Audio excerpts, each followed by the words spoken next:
Di sholat itu kalau dikerjakan bisa berdampak pada percepatan terkabulnya doa. Minta apapun dijawab sepanjang maslahat.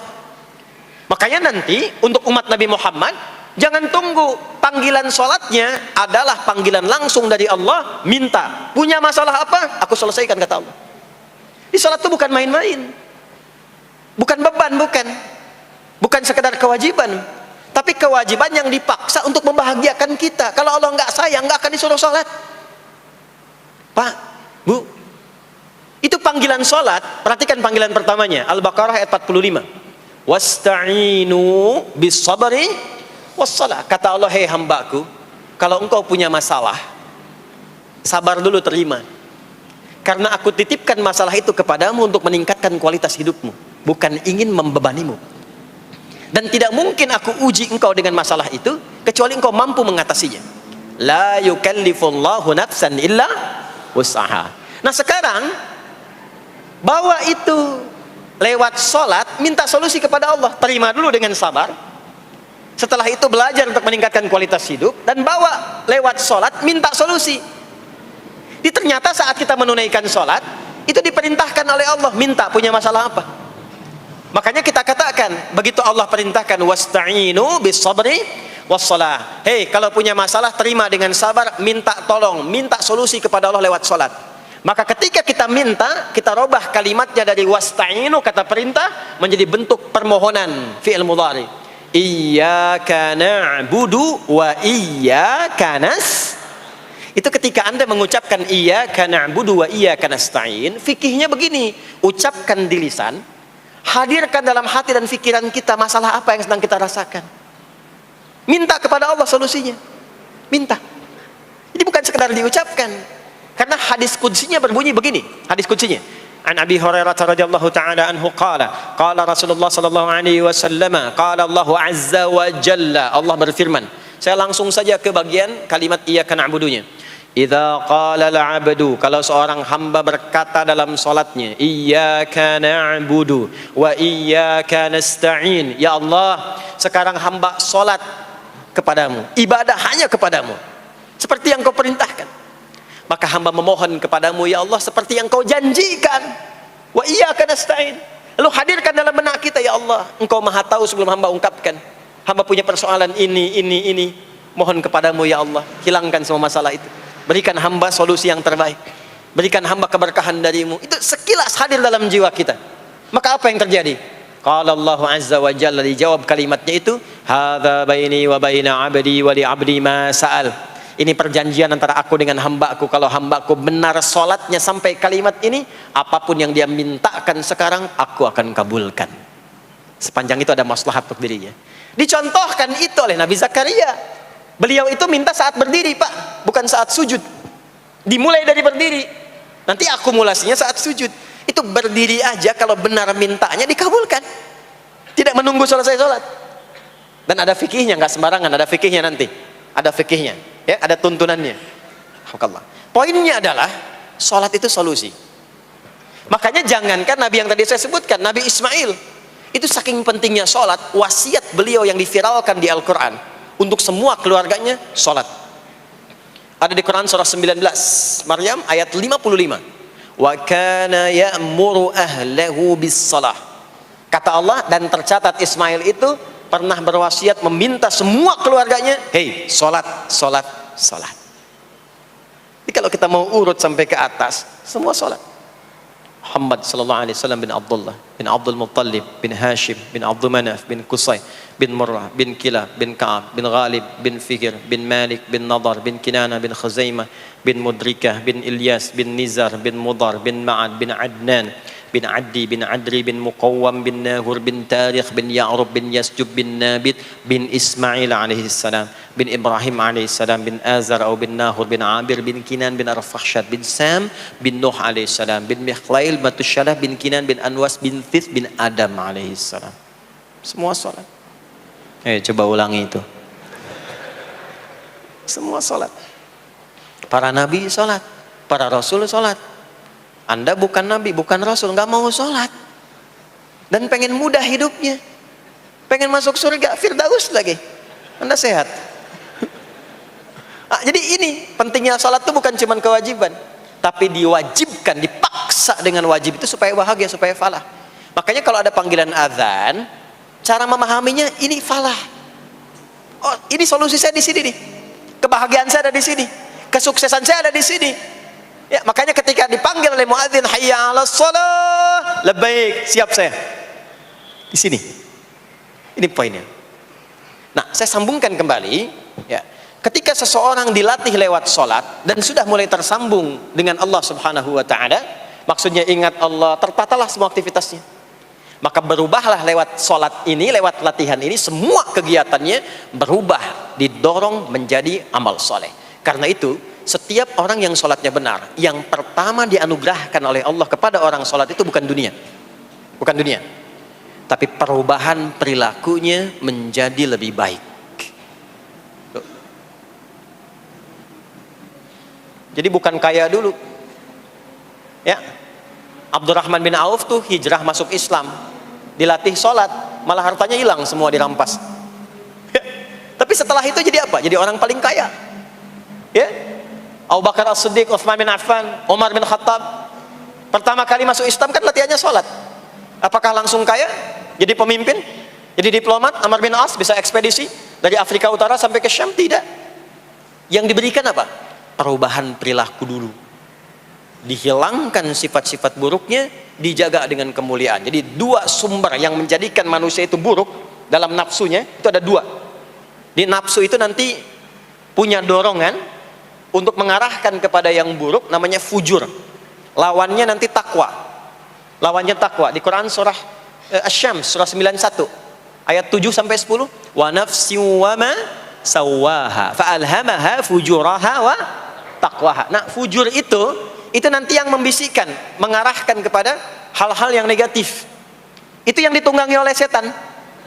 Setan memberikan was-was itu ke nafsu, ke fujurnya. Alladzi yuwaswisu fi sudur innas. Di dalam sudur ada qalbu, di dalam qalbu ada nafas, di dalam nafas ada fujur. Fujur itu yang digoda. Maka keluarlah kemudian dua hal. Yang pertama ada yang disebut dengan fahsya.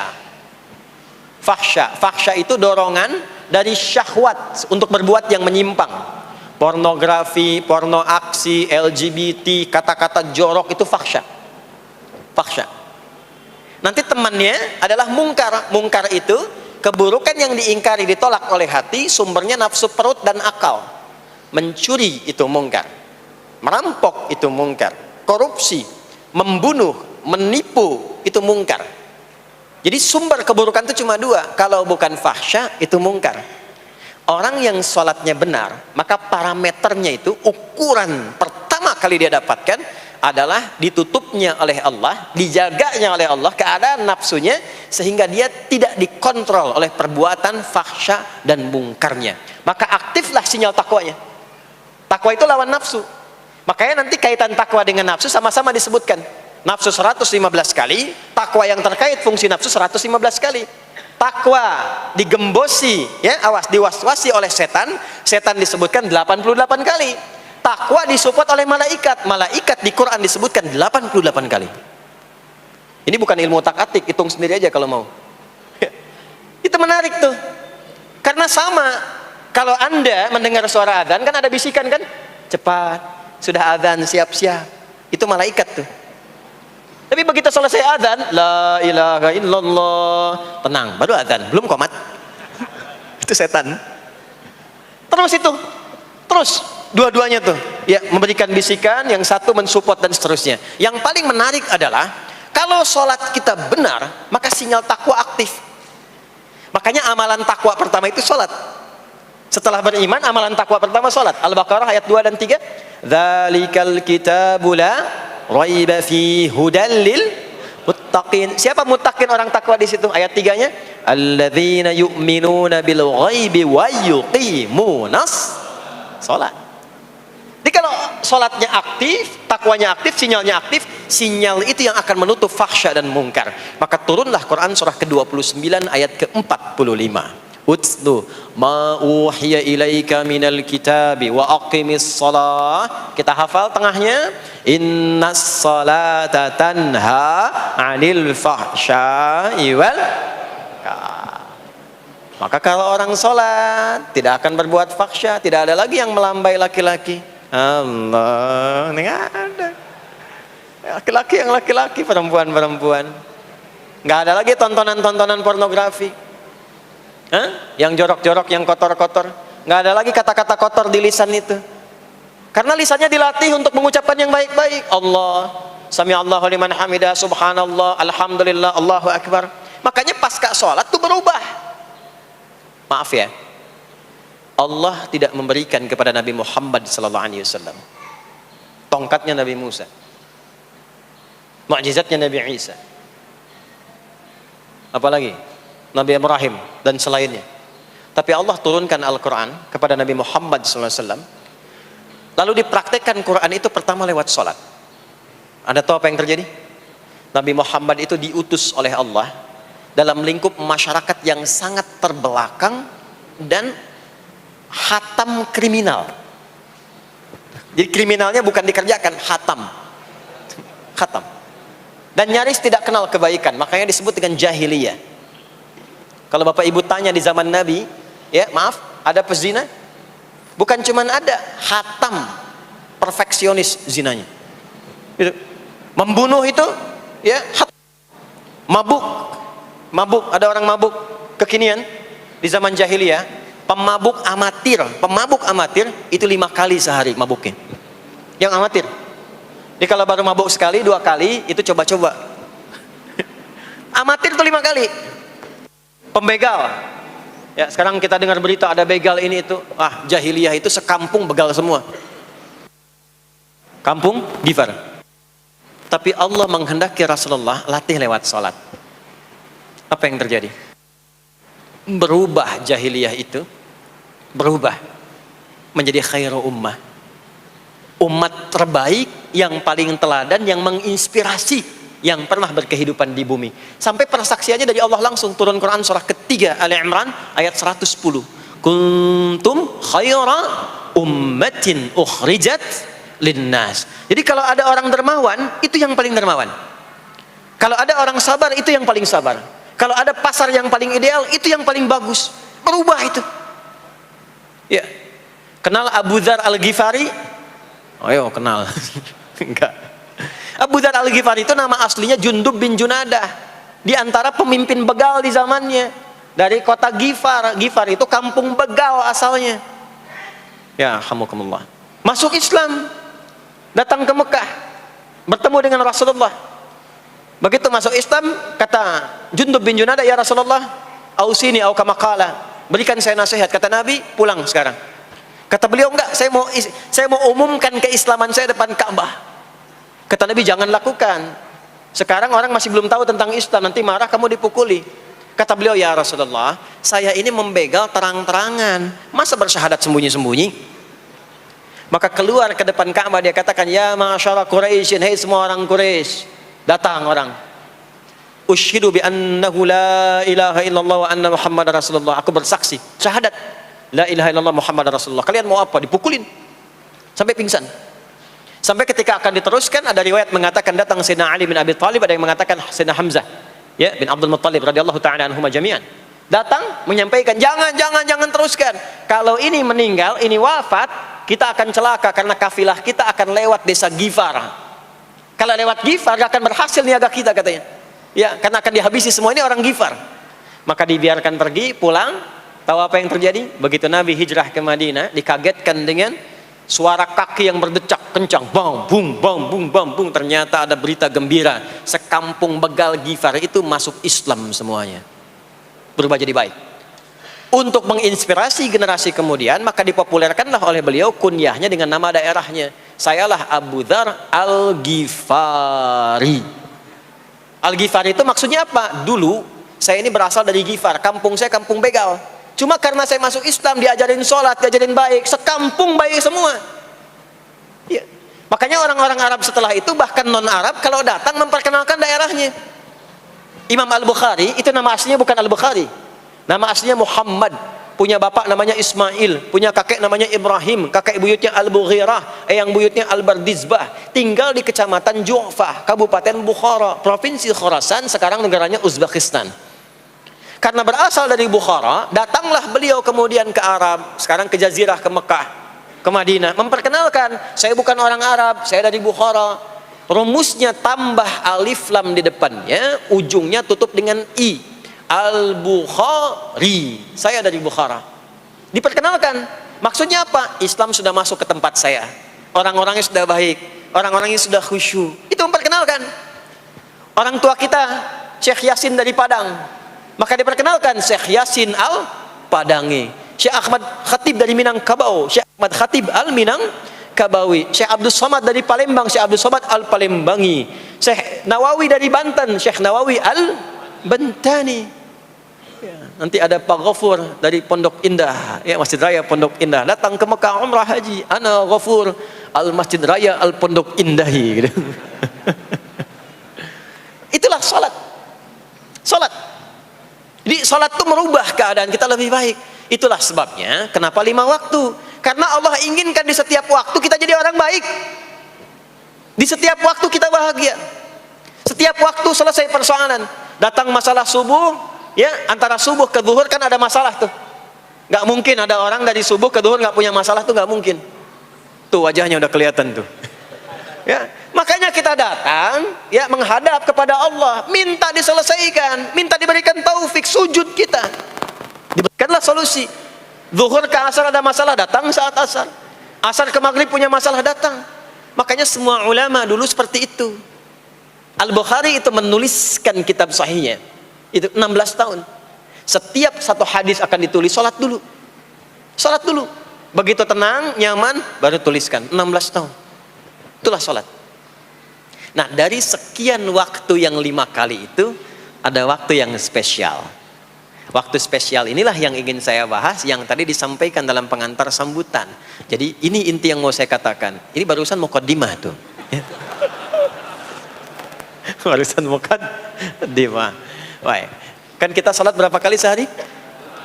Kita hitung. 1, subuh. 2, zuhur. 3, keempat, yang kelima, isya. Berapa jumlah rakaatnya? 17. Baik ya. Itu nomor telepon untuk koneksinya. Koneksi kita dengan Allah nomornya catat ya, 24434. Ya, kalau ditanya berapa nomor koneksi dengan Allah? 24434. Subuh 2, zuhur 4, asar 4, maghrib 3, isya 4. 5 waktu kan? Baik. Di 5 waktu ini kita dijaga, diinginkan menjadi hamba yang baik, bahagia, nggak lekat dengan masalah, tuntas semua. Saking sayangnya Allah sama kita. Kalau nggak sayang nggak disuruh sholat. Itulah sebabnya ketika diperintahkan menunaikan waktu sholat, diberikanlah gambaran waktunya.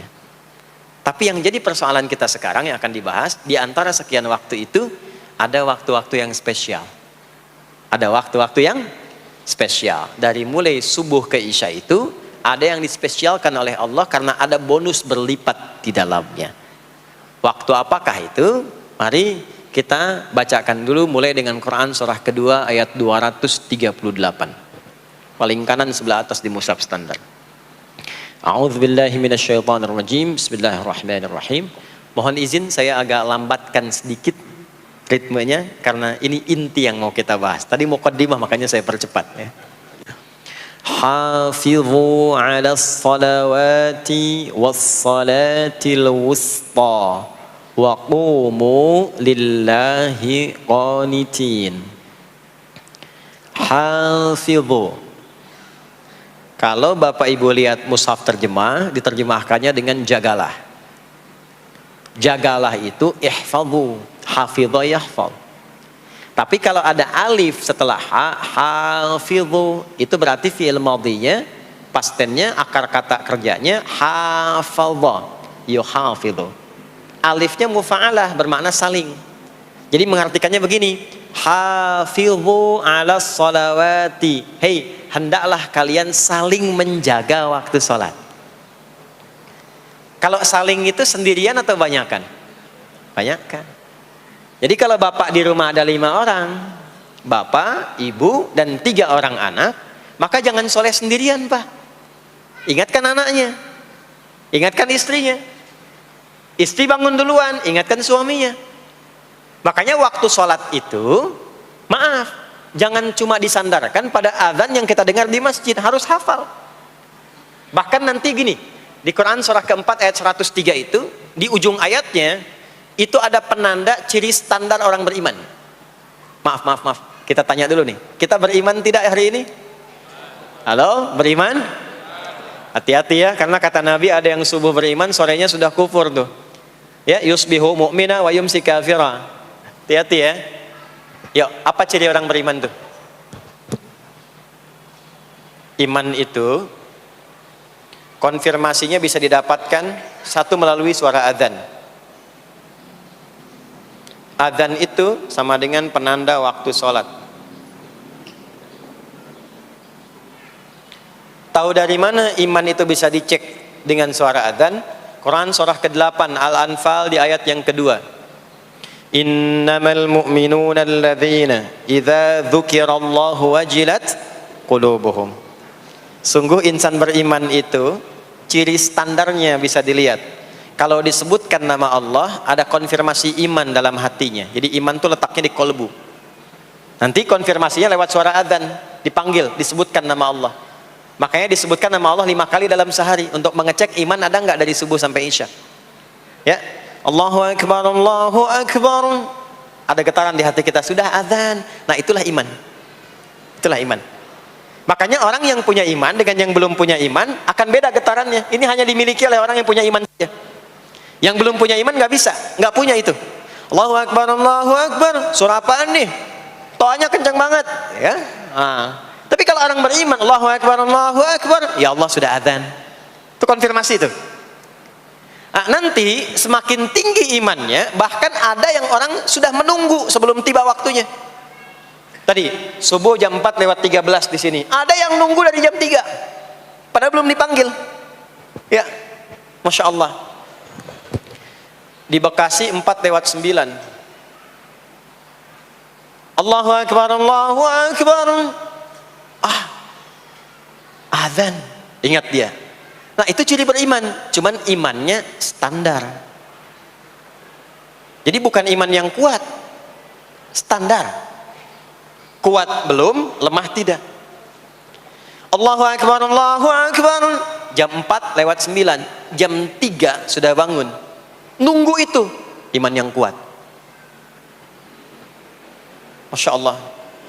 Ada yang baru subuh dan nunggu isya. Tunggu. Kuat. Ada yang sudah qomat, sudah la ilaha illallah, belum kepanggil, dipanggil 4 lewat 9, dia baru bangun jam 9 lewat 4.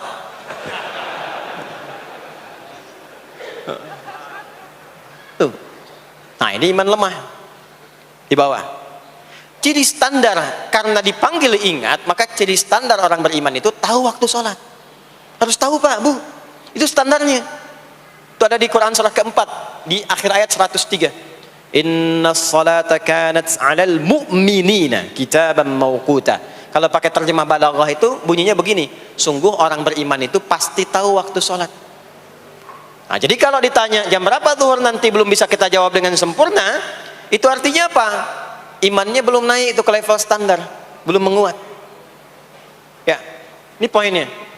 Nanti kapan waktu sholat itu tiba? Kalau ada yang belum ingat, jangan dibiarkan tidak ingat. Makanya kata Al-Quran, saling menjaga ya waktu sholat itu. Jangan sampai di keluargamu, ada temanmu, kolegamu, bahkan tetanggamu itu nggak tahu waktu sholat. Bahkan nggak sholat, itu bahaya. Kalau memang sayang sama anak, ingatkan. Sayang istri dengan suami, ingatkan. Tanda istri beriman yang cinta dengan suaminya, tanda pertamanya ketika mengingatkan suaminya pada semua hal yang disukai oleh Allah. Begitu sebaliknya. Maka kata Al-Quran, hafidhu, saling menjaga waktu sholat. Disebutkan di situ alas sholawat. Bentuknya begini. Tulisannya alif, lam, waw, alif, ta maftuha begini. Alas. Begini tulisannya. Karena nanti ada yang begini, ada yang begini. As-sholat, ada yang begini. Biar saja, enggak usah. Ada yang begini, ta marbutah. Seperti Al-Baqarah ayat 3, alladzina yu'minuna bil ghaibi wa yuqimunas shalah. Begini tulisannya. Ada yang begini. As-salat pakai alif, ta, gini. Tapi di Al-Baqarah ayat 238 tulisannya begini. Alas salawati, taknya terbuka. Secara singkat begini, secara singkat. Kalau tulisannya begini, maka yang dimaksud salat fardu. Yang dimaksud salat apa? Salat fardu. Salat fardu itu ada berapa? 5 waktu. Maka kata Allah, hei, saling jaga ya. Waktu salat yang fardu itu yang 5 waktu. Di antara yang 5 itu ada yang spesial. Was-salatil wusta, waktu yang pertengahan. Tengah-tengah di antara 5 waktu itu. Yuk kita tuliskan dulu sebentar. Sebentar. Salat ada salat apa saja?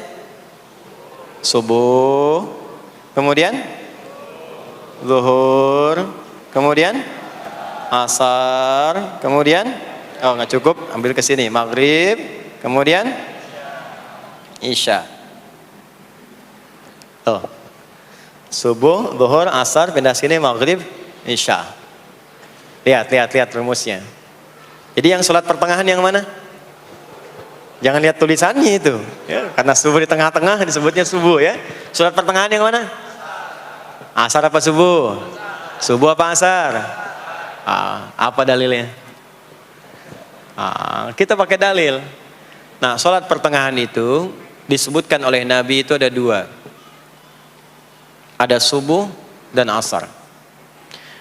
Qala Rasulullah sallallahu alaihi wasallam yata'aqabuna fiikum malaikatul laili wa malaikatun nahari fi salatil asri wa fi salatil fajri. Berebut semua malaikat yang bertugas di siang dan malam, berebut membersamai kita. Kalau berebut itu artinya kalau ada yang berdoa diaminkan, kalau ada yang mohon ampun diistighfarkan oleh malaikat. Jadi malaikatnya minta kepada Allah, ya Allah ampuni si fulan, ya Allah ampuni si fulan, ya Allah si fulan, dan seterusnya sampai selesai. Itu khusus di salat asar dan salat subuh. Sampai kemudian thumma yas'aduna ila sama', kemudian mereka para malaikat itu kembali bertugas masing-masing, lalu Allah mengonfirmasi kepada mereka untuk menunjukkan kebenaran tugas malaikat yang tidak bermaksiat. Allah Maha tahu tentang hambanya, Maha tahu.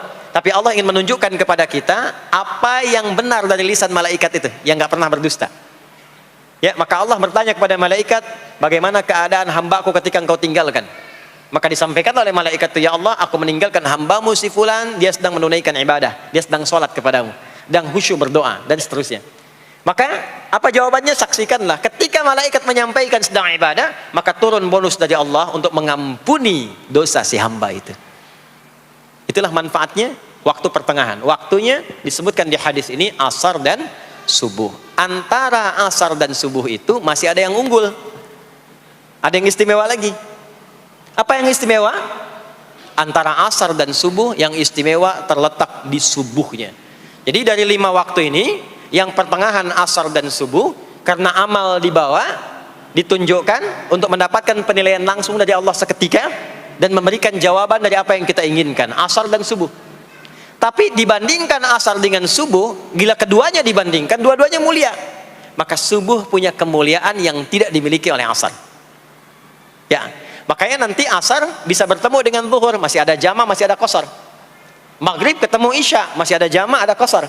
Ya, tapi subuh nggak bisa di jama, nggak bisa di qasar. Ya, makanya subuh letaknya jauh, ke isya jauh, ke zuhur jauh.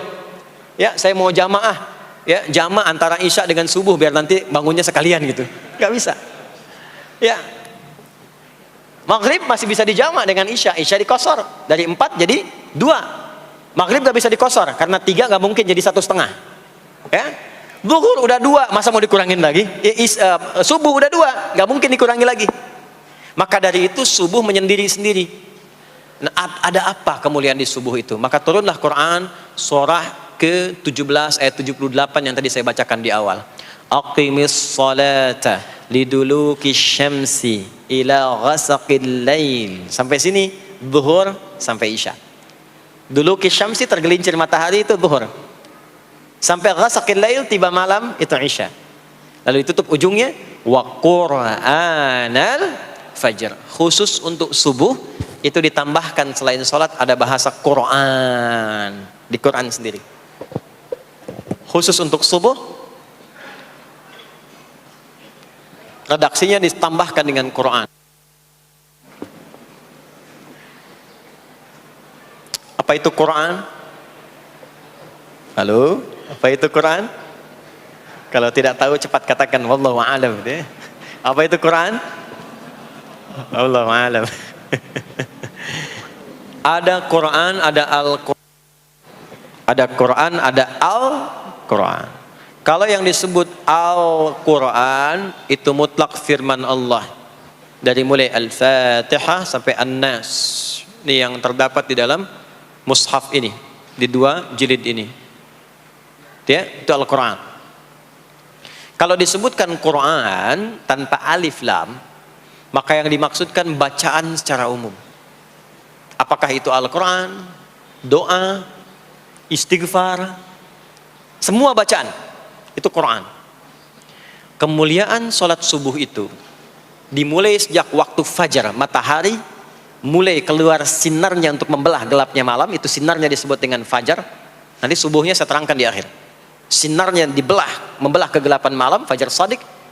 Maka pada saat itu bukan hanya sholatnya yang punya keistimewaan seperti sholat asar tadi, tapi semua bacaannya langsung dijawab seketika oleh Allah Subhanahu wa taala. Dipersaksikan oleh seluruh malaikat dan dijawab langsung oleh Allah Subhanahu wa taala.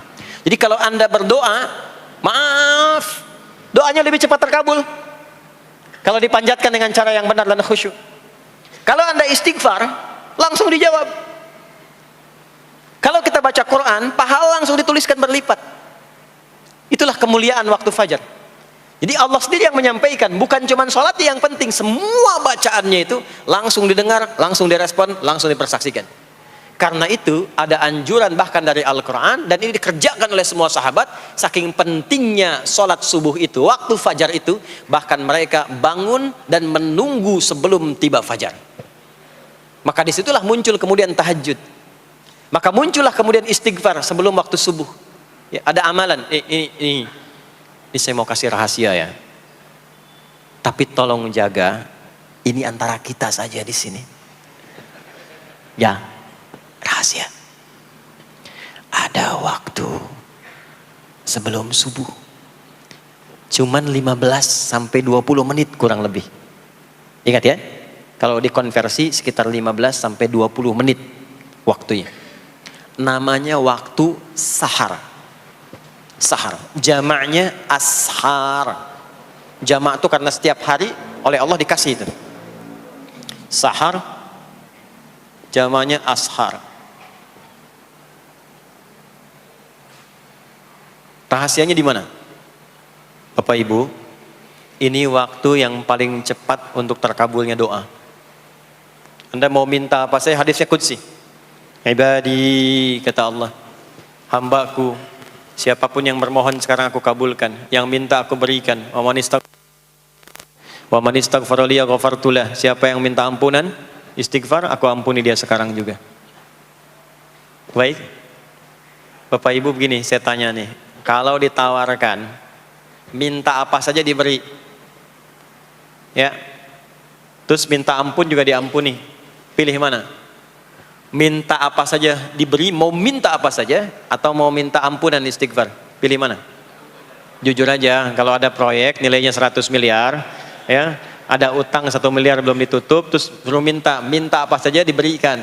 Pilih mana? Minta 100 miliar, potensi dikabulkan, atau minta diampuni dosa? Pilih mana? Pilih salah satu, nggak usah dua-duanya. Oh, ada tawaran dikasih 100 miliar atau diampuni dosa, pilih mana? Ampuni dosa. Pelan banget ya. Kata ibu kalau bisa dua-duanya gitu. Coba, kalau ada rumus begini, Anda disuruh memilih apakah dunia dan seisinya atau memilih ampunan Allah, maka pilih ampunan Allah. Karena nanti ada rahasia yang kedua. Banyak rahasia ini. Ada rahasia istighfar. Istighfar itu kalau sudah menyatu dengan jiwa kita, sudah terbiasa maksudnya. Biasa istighfar, dan jadi karakter, jadi kebiasaan. Bukan hanya pasca sholat, di mobil istighfar, di kantor masuk istighfar, sudah kebawa, udah refleks itu. Faidah keutamaan untuk orang yang rajin istighfar itu ada 2. 1, diampuni dosanya oleh Allah, yang cirinya nanti akan dijaga dari maksiat. Ya, bukan maksum, karena maksum itu untuk para nabi. Untuk para nabi dan rasul. Manusia nggak ada yang maksum selain nabi dan rasul. Maksudnya apa? Diberikan petunjuk oleh Allah untuk menjaga diri. Sehingga ketika dosanya diampuni, dia nggak berbuat dosa itu lagi. Mata biasa melihat yang tidak baik. Tobat, diampuni dosa mata itu, cirinya adalah mata nggak senang lihat yang nggak baik lagi. Itu dosa mata diampuni. Ciri tobat diterima. Maka istighfar itu menggugurkan dosa-dosa dan menjaga kita dari perbuatan salah. Yang kedua, orang yang sudah terbiasa beristighfar, itu doa cepat dikabulkan bahkan sebelum ia memintanya dan memohonkannya. Sebelum melafazkannya, itu bisa terjadi Allah sudah mengabulkannya. Itulah kemuliaan istighfar. Nah, orang-orang yang istighfar menunggu waktu datangnya fajar, itu mendapatkan kemuliaan langsung dari Allah, sampai dikatakan di Al-Quran, disebutkan sebagai orang-orang yang akan menghuni taman surga yang sekarang sedang beraktivitas di dunia. Itu ada di Quran surah ke-51 ayat 15 sampai 18. Yang istighfarnya di ayat 18. Ya, jaminan surganya ayat 15, 16, 17-nya tentang tahajud. Innal muttaqina fi jannatin wa 'uyun akhidhina ma atahum rabbuhum innahum kanu qabla dhalika muhsinin. 17-nya kanu qalilan minal laili ma yahja'un, bahkan nunggu waktu sahar, nunggu subuh, tahajud dulu. Kemudian 18-nya wabil ashari hum yastaghfirun. Istighfar. Sampailah tiba dia waktu fajar subuh. Ya. Itu selesai dia istighfar, dapat kesempatan subuh, sholat dulu 2 rakaat. Itu saking tingginya waktu itu, nilainya kata Nabi melebihi dunia dan seisinya. Melebihi dunia dan seisinya. Masya Allah. Makanya muncul kemudian sabda Nabi, raka'atul fajri khairum minad dunya wa ma fiha. 2 rakaat subuh ini daripada dunia dan seisinya. Itu asalnya di sini. Jadi memang subuh itu masih diperjuangkan. Dan subuh itu generatornya, kalau subuh sudah bisa konsisten, yang lainnya ikut. Subuh itu kalau sudah konsisten, subuh ke masjid jamaah subuh jamaah, bangun tahajud, istiqamah, istighfar. Itu kalau subuhnya sudah bagus, yang lainnya ikut. Ya. Makanya ada kaum yang sekarang sangat khawatir jumlah orang Islam kalau sholat subuh itu seperti sholat Jumat, sangat takut itu. Ya, ada ini viral kisahnya, viral. Saya nggak ceritakan pun Anda bisa dengar. Ya, jadi ada golongan orang Yahudi yang selalu mengamati jamaah sholat subuh umat Islam, dan dia melihat, ya, ketika mulai ramai, dia mulai katakan, kenapa Anda selalu mengamati itu? Ya, sebab kami lihat kalau jumlah jamaah subuhnya sudah seperti sholat Jumat, itulah kemakmuran, kebangkitan dan kebaikan umat Islam akan tumbuh kembali. Jadi akan berpengaruh kepada yang lainnya. Itulah mudah-mudahan kegiatan perjuangan subuh, ya, ada pejuang subuh baik di Masjid Raya Pondok Indah, di masjid-masjid yang lainnya, memberikan keberkahan kepada kita, dan puncaknya adalah perubahan pada perilaku. Jadi kalau cuma berjuang datang subuh tapi tidak merubah perilaku, ada yang salah dengan itu semua. Ada yang tidak tepat, ada yang belum sempurna. Itu yang bisa kita sampaikan sebagai kajian pembuka kita di kesempatan kali ini. Mudah-mudahan ada manfaat yang bisa kita dapatkan. Kesimpulannya adalah salat adalah inti amalan kita yang bisa merubah alur kehidupan kita dunia dan akhirat. Salat kunci kebahagiaan, salat kunci kesuksesan, salat kunci datangnya rahmat Allah Subhanahu wa taala. 2, Allah meminta kita menunaikan salat 5 kali dalam sehari untuk memudahkan semua urusan kita di setiap waktu dalam sehari itu. Dan yang ketiga, di antara sekian 5 waktu itu ada waktu-waktu yang istimewa, yaitu asar, dan yang paling istimewa adalah subuh ataupun fajar. Mudah-mudahan kita bisa konsisten menunaikan dan menjaga waktu salat itu sampai kita pulang kepada Allah dalam keadaan husnul khatimah. Sementara itu yang disampaikan. Baik, mudah-mudahan ada keberkahan dari apa yang telah disampaikan. Pasti apa yang saya sampaikan pasti ada salah, pasti ada yang kurang tepat, pasti ada yang keliru disampaikan. Mohon diingatkan supaya saya koreksi, tinggalkan yang salahnya, ambil yang benar, yang baik, yang kira-kira bisa diamalkan. Jauhi hal-hal yang bisa menjauhkan kita dari Allah, dan semoga kita semua diwafatkan dalam keadaan husnul khatimah insyaallah.